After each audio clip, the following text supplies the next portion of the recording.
सी आपका ये question number 2 करते हैं हम लोग, और ये क्वेश्चन नंबर 2 जो है वो आपके मॉड्यूल में एग्जाम्पल नंबर 3 है एंड पेज नंबर इज 3.17।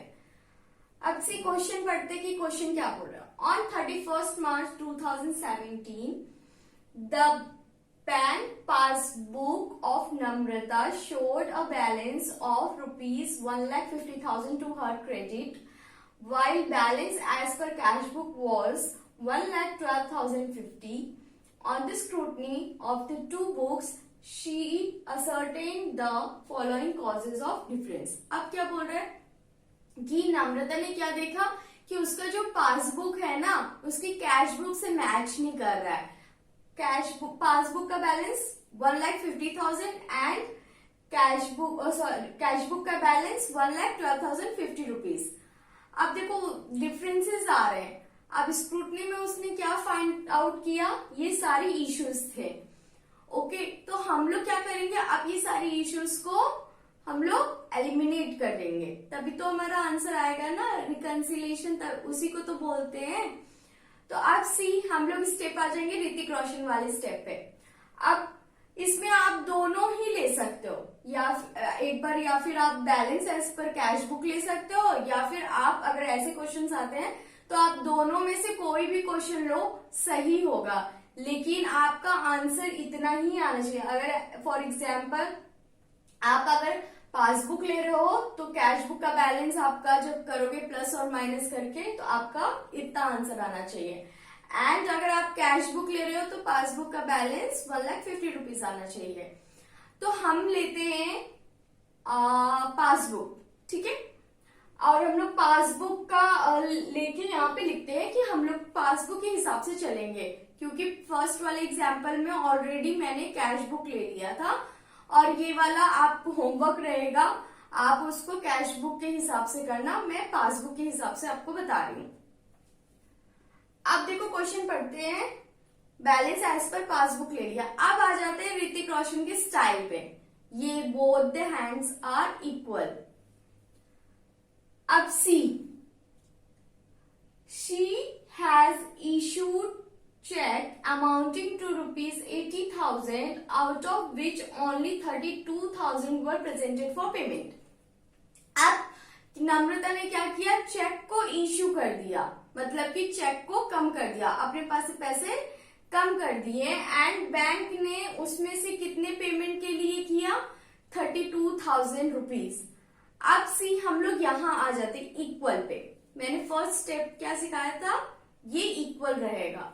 अब इक्वल रहेगा, और हम लोग याद रखो, आप जिसके घर में होगे सिर्फ उसी को ऊपर और ऐड और लेस करोगे, ठीक है। तो हम लोग किसमें है, पासबुक में है, ठीक है। तो हम लोग सिर्फ पासबुक का ऐड और लेस कर सकते हैं, कैश बुक को हम लोग छेड़ भी नहीं सकते। तो अब आते हैं क्वेश्चन की बारी। अब आते हैं क्वेश्चन क्या कह रहा है, क्वेश्चन बोल रहा है कि कैश बुक ने 80,000 से कम कर दिया और 32,000 सिर्फ और सिर्फ बैंक ने कितने से कम किया, 32,000।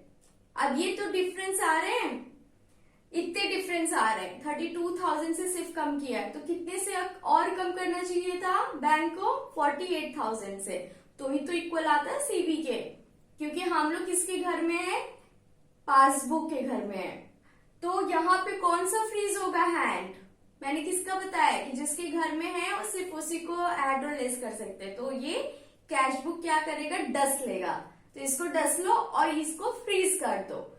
अब ये 32 हुआ है तो 48,000 से भी इसको कम करो, तो ये आपका इक्वल आ जाएगा, that means less.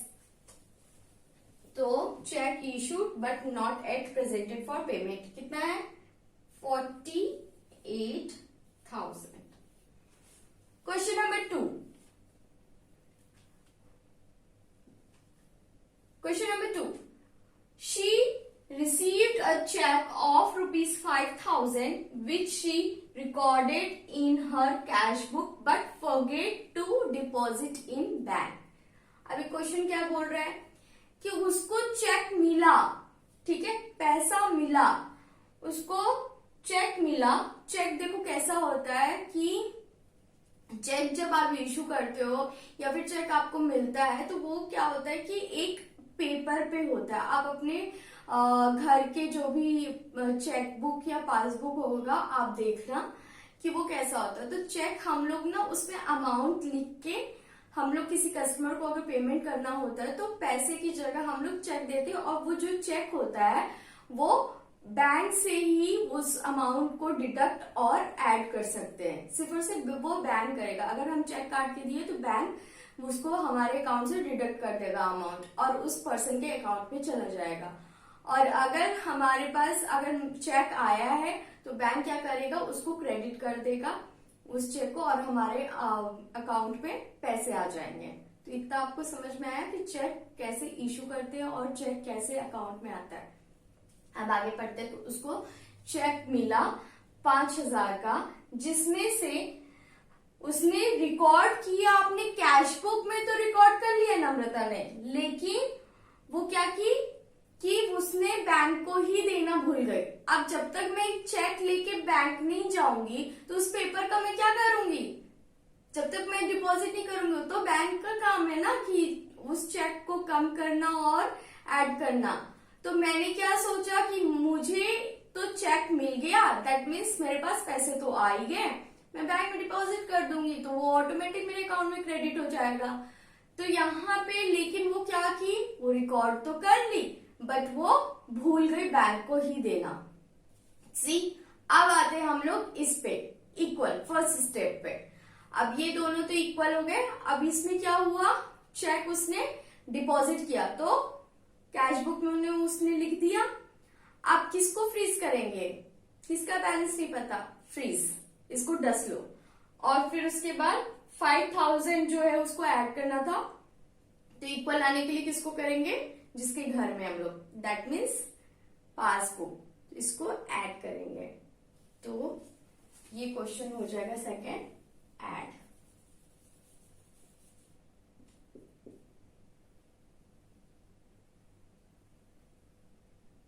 Check received but forget to deposit। कितना है बेटा जी, 5,000 rupees.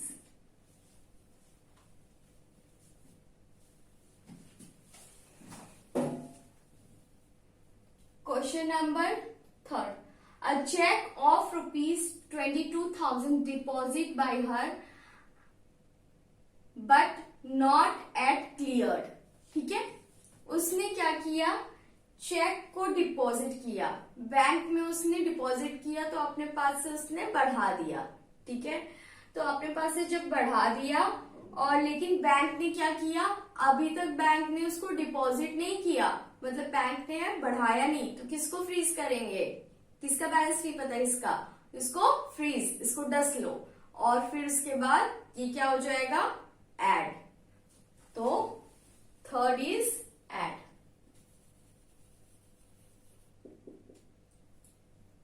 Check deposit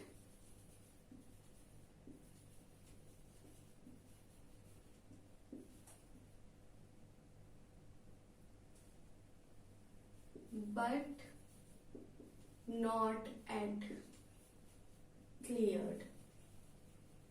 How much?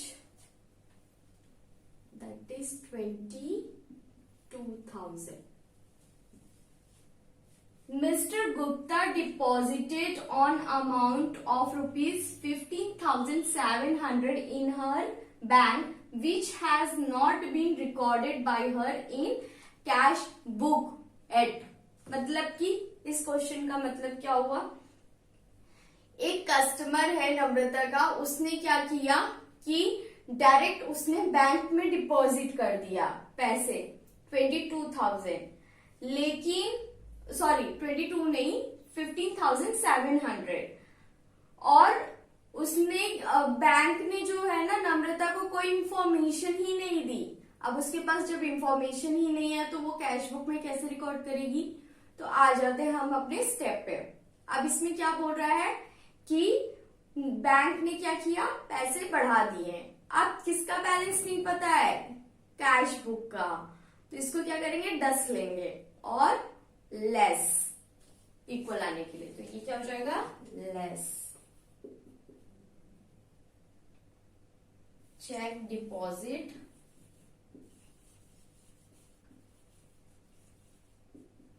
but not recorded in cash book. How much?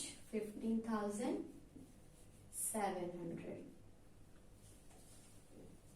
Last, अब देखो लास्ट क्वेश्चन क्या बोल रहा है, बैंक हैज क्रेडिटेड इंटरेस्ट। अब बैंक ने क्या किया, इंटरेस्ट को क्रेडिट कर दिया, बैंक ने क्या किया, बढ़ा दिया। अब किसका बैलेंस नहीं पता है, इसका बैलेंस नहीं पता है कैश बुक का, तो इसको क्या करेंगे, 10 लेंगे और इसको इक्वल लाने के लिए क्या करेंगे, लेस। तो less bank interest credited but no intimation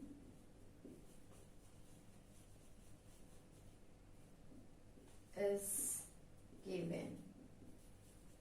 अब क्या बोल रहे हैं, बैंक ने चार्ज किया 250 रुपए, ठीक है, 250 रुपीज उसने चार्ज किया। अब 250 रुपीज को कैसे करेंगे, अब यहाँ पे लाओ,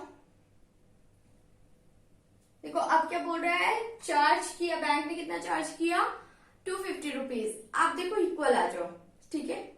आप पहले इक्वल आके उसको बोलो कि बैंक ने क्या किया, कम कर दिया। और किसका अमाउंट हमें नहीं पता है, किसके घर में हम है, इसके घर में है। और किसका नहीं पता है, इसका नहीं पता है। ये क्या है, कैश बुक है। इसको 10 लो और इसको इक्वल आने के लिए ऐड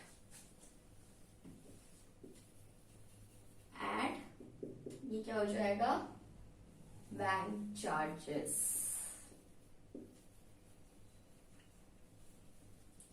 कितना है, 250। अब इसको कैलसी से ऐड करो आप,